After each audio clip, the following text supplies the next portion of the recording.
Hi students, welcome to science class. 8th Standard Science, Unit 9, Matter Around Us, Part 3. Previous video, we learnt metals, non-metals and their properties and uses. Today, we are going to learn metalloids. The elements which exhibit the properties of metals as well as non-metals are called metalloids. Last வீடியோவில் பார்த்த மாதிரி மெட்டலாய்ட்ஸ்னால் உலோக போலிகள் மெட்டலோடையும் நான் மெட்டலோடையும் properties சேர்ந்துருந்தால் அதுக்கு பேர் metalloids. Examples boron, silicon, arsenic, germanium, antimony, tellurium and polonium. Next, physical properties of metalloids. Metalloids are solids at room temperature. அறை வெப்பநிலையில் அது என்னவாக இருக்கும்? சாலிட்ஸாக தான் இருக்கும். They can form alloys with other metals. மித்த மெட்டலோடு அது சேரும்போது என்னவா மாறுது? அல்லாய்ஸ்னால் உலக கலவைகள் அப்படின்னு பேர். Some metalloids such as silicon and germanium can act as electrical conduction under specific condition. Thus they are called semiconductors. இந்த சிலிக்கானும் ஜெர்மானியமும் எலக்ட்ரிக்கல் கண்டக்டர்ஸ் அப்படின்னு சொல்லும்போது என்னென்னா மின்சாரத்தை கடத்தும். சர்டன் கண்டிஷன்ஸில் ஸ்பெசிஃபிக் கண்டிஷன்ஸில் அது கடத்தும். தஸ் தே ஆர் கால் செமிகண்டக்டர்ஸ். செமிகண்டக்டர்ஸ்னால் என்னென்னு பேர்னா குறை கடத்திகள், குறைவான கடத்துறது, மின்சாரத்தையுமே குறைவாக கடத்தும், அதான் semiconductors. Silicon which is a metalloid appears lustrous. Silicon வந்து மெட்டலாய்ட்ஸ் தான், ஆனால் அப்பியர்ஸ் லஸ்டர்ஸ்னால் பளபளப்பாக இருக்கும். But it is neither malleable nor ductile. ரெண்டுமே இருக்கும். மேலியபிள்னால் ஏற்கனவே நம்ம படித்த மாதிரி அதை வந்து தகடாகவும் மாற்றலாம், டக்டில்னால் கம்பியாகவும் நீட்டலாம். It is brittle, a characteristics of some non-metals. It is a much poorer conductors of heat and electricity than the metals. அதாவது மெட்டலை விட குறைஞ்ச அளவு மின்சாரத்தை இது வெப்பத்தையும் மின்சாரத்தையும் கடத்தும்.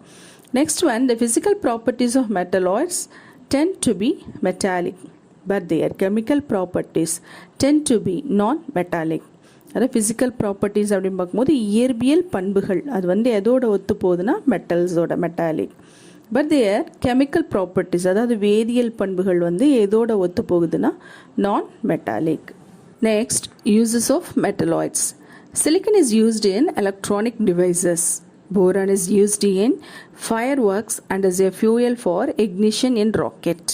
சிலிக்கன் வந்து எலக்ட்ரானிக் டிவைஸாக யூஸ் ஆகுது. போரான் வந்து எதுக்கு யூஸ் ஆகுதுன்னா ஃபயர் ஒர்க்ஸ், வெடிப்பொருள் தயாரிக்கிறது. அப்புறம் ஃபியூயலாக இந்த ராக்கெட்டில் வந்து பற்ற வைக்கக்கூடிய அந்த எரிபொருளாக ஃபியூயலாகவும் யூஸ் ஆகுது. Compounds. A compound is a pure substance which is formed due to the chemical combination of two or more elements in a fixed ratio by mass. அதாவது காம்பவுண்ட்ஸ்னால் என்னென்னு சொல்கிறோன்னா சேர்மம் அப்படின்னு சொல்லுவோம். ஒன்று அல்லது ஒன்றுக்கு மேற்பட்ட தனிமங்கள் ஒரு குறிப்பிட்ட நிறை விகிதத்தில் வேதி சேர்க்கையின் மூலம் இணைந்து உருவாகிறது தான் காம்பவுண்ட்ஸ் அப்படின்னு சொல்கிறோம். இது வந்து பியூர் சப்ஸ்டன்ஸ், தூய பொருளாக இருக்கும். The properties of a compound are different from those of its constituents. அப்படின்னா என்னென்னா அதோட பண்புகள் வந்து பருப்பொருட்களின் பண்புகளிலிருந்து வேறுபடுது. பருப்பொருள்னால் இந்த கான்ஸ்டியூவன்ஸ் மூலக்கூறுகள், பருப்பொருள் அதுலேருந்து வேறுபடுது. Water, carbon dioxide, sodium chloride etcetera are few examples of compounds. A molecule of water is composed of one oxygen atom and two hydrogen atoms in the ratio 1:2 by volume or 8:1 by mass. ஒரு மூலக்கூறு நீரில் வந்து என்ன இருக்கும்? H2O, ஒரு oxygen அணுவும் 2 hydrogen அணுக்களும் இருக்குது. அது வந்து கன அளவு விகிதத்தில் 1:2 அப்படின்னும் நிறை விகிதத்தில் 8:1 அப்படின்னும் இருக்கும். Classification of compounds. Based on the origin of chemical constituents, compounds are classified as inorganic compounds and organic compounds. அது ரெண்டு வகையாக பிரிக்கலாம், inorganic, organic. Inorganic compounds. Compounds obtained from non-living sources such as rock, minerals, etc. are called inorganic compounds. Example, chalk, baking powder, etc. அதாவது non-livingனா தெரியும், உயிரற்ற, அதுலேருந்து உருவாக ராக்கு, minerals அதுலேருந்து கிடைக்கக்கூடியதான் inorganic. Organic compounds. Compounds obtained from living sources such as plants, animals, etc. தாவரத்துலேருந்தும் நமக்கு விலங்குலேருந்து அதுலேருந்து கிடைக்கக்கூடியதான் உயிருள்ள பொருள், அதுலேருந்து கிடைக்கக்கூடியதான் organic. Examples protein, carbohydrates etcetera. Both inorganic and organic compounds exist in all three states, that is solids, liquids and gases. Let us learn about some important compounds in solid, liquid and gaseous states. Compounds in solid state. Compounds, constituents of elements. Silica, sand, silicon, oxygen. Potassium hydroxide, potassium, hydrogen and oxygen. Sodium hydroxide, sodium, oxygen and hydrogen. Copper sulfate, copper, sulfur and oxygen. Zinc carbonate, zinc, carbon and oxygen. Compounds in liquid state. Compounds, constituents of elements. Water, வாட்டரில் எடுத்துட்டோம்னா hydrogen oxygen. இப்போ compounds நான் சொல்கிறது எல்லாமே வந்து ஃபார்முலாவில் இருக்கும். Water, H2O, hydrochloric acid, nitric acid, sulphuric, இது எல்லாமே எதில் இருக்குன்னா ஃபார்முலாவில் இருக்கும். அதோட கான்ஸ்டியூவன்ஸ் என்னன்னு பார்க்கணும். Hydrochloric acid, hydrogen, chlorine. Nitric acid, hydrogen, nitrogen and oxygen. Sulfuric acid, hydrogen, sulfur and oxygen. Acetic acid, carbon, hydrogen and oxygen. Compounds in gaseous state. Compounds, constituents of elements. Okay, carbon dioxide, carbon monoxide. அதில் என்ன இருக்குன்னா carbon, oxygen. Sulfur dioxide, sulfur and oxygen. Methane, carbon and hydrogen. Nitrogen dioxide, nitrogen and oxygen. Ammonia, nitrogen and hydrogen. இதெல்லாமே formulas. Compounds சொல்கிறது எல்லாமே formulas. More to know. Some more compounds and common name is given, children. First one, copper sulfate, blue vitriol. Ferrous sulfate, green vitriol. Potassium nitrate, saltpeter. Sulfuric acid, oil of vitriol. Calcium sulfate, gypsum. Calcium sulfate hemihydrate, plaster of Paris. Potassium chlorate, muriate of potash. Uses of compounds. We use a number of compounds in our daily life. Some of them are listed in table. First one, common name, chemical name, constituents and uses. Water, common name. Chemical name is dihydrogen monoxide. Constituents, hydrogen and oxygen. Uses for drinking and as solvent also. Next one, table, salt.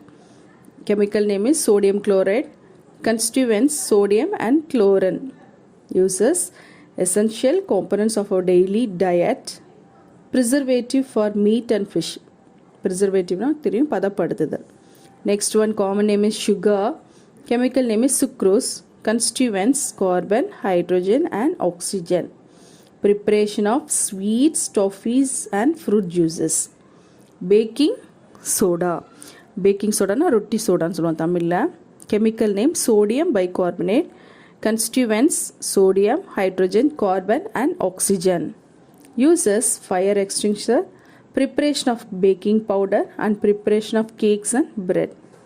Next one, washing soda. சலவை soda அப்படின்னு சொல்லுவோம். Sodium carbonate. Chemical name, constituents, sodium, carbon and oxygen. Then uses as cleaning agent in soap and softening of hot water. Next one, bleaching powder. சலவை தூள் அப்படின்னு சொல்லுவோம். Calcium oxychloride.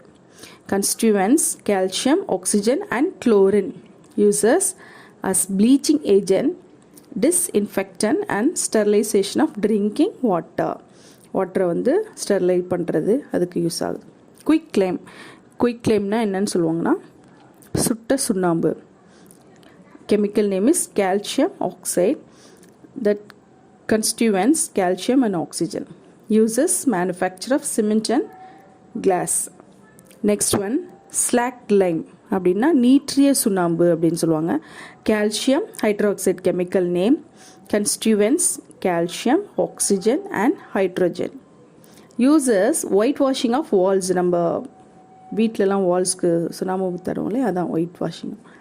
Next one, limestone. லைம்ஸ்டோன்னா சுண்ணாம்பு கல் அப்படிம்பாங்க. That chemical name is calcium carbonate. Constituents, calcium, carbon and oxygen. Uses, preparation of chalk pieces. Okay my dear students, unit 9 is over. Matter around us. இதில் என்னென்னலாம் பார்த்தோம்? First elements பார்த்துருக்கோம், symbols of elements, அப்புறம் எப்படிலாம் அதுக்கு symbols வச்சாங்க, first letter ஒன்றா இருந்தால், ஃபஸ்ட்டு செகண்ட் லெட்டர் ஒன்றா இருந்தால் எப்படி வச்சாங்க, நேம்ஸு, அம்பிட்டு க்ரீக் நேம், லாட்டின் நேம் அதெல்லாம் பார்த்தோம். கண்ட்ரியோட நேம் வச்சுருக்காங்க, சயின்டிஸ்ட் நேம்ஸ் எல்லாம் இதுக்கு வச்சுருக்காங்க, கலர் அண்ட் பிளானட் நேம்ஸ்லாம் வச்சுருக்காங்க அப்படிங்கிறத பார்த்தோம். மெட்டல்ஸ் அண்ட் நான் மெட்டல்ஸ் அதோட ப்ராப்பர்ட்டிஸ், யூசஸ் அதெல்லாம் செகண்ட் வீடியோவில் பார்த்தோம். இந்த வீடியோவில் metalloids, properties, uses, classification of compounds, 2 types of classification பார்த்தோம் அண்ட் யூசஸ் ஆஃப் காம்பவுண்ட்ஸ் பார்த்தோம். இந்த லெசனில் வந்து நீங்கள் முக்கியமாக தெரிஞ்சிக்க வேண்டியது இந்த எலமெண்ட்ஸோட சிம்பிள்ஸ் என்னென்ன அப்படிங்கிறத நல்லா மெமரைஸ் பண்ணிக்கணும். ஏன்னா 9th ஸ்டாண்டர்ட் 10th ஸ்டாண்டர்டில் இதுதான் உங்களுக்கு நல்லா யூஸ் ஆகும். கெமிஸ்ட்ரியை பொறுத்தவரைக்கும் இந்த எலமெண்ட்ஸும் சிம்பிள்ஸும் வெரி வெரி இம்பார்ட்டன்ட். அதனால் நீங்கள் மெமரைஸ் பண்ணிக்கோங்க. அப்புறம் எவால்வேஷன், புக் எவால்வேஷன் உள்ளதெல்லாம் படிக்கலாம். Okay, thank you.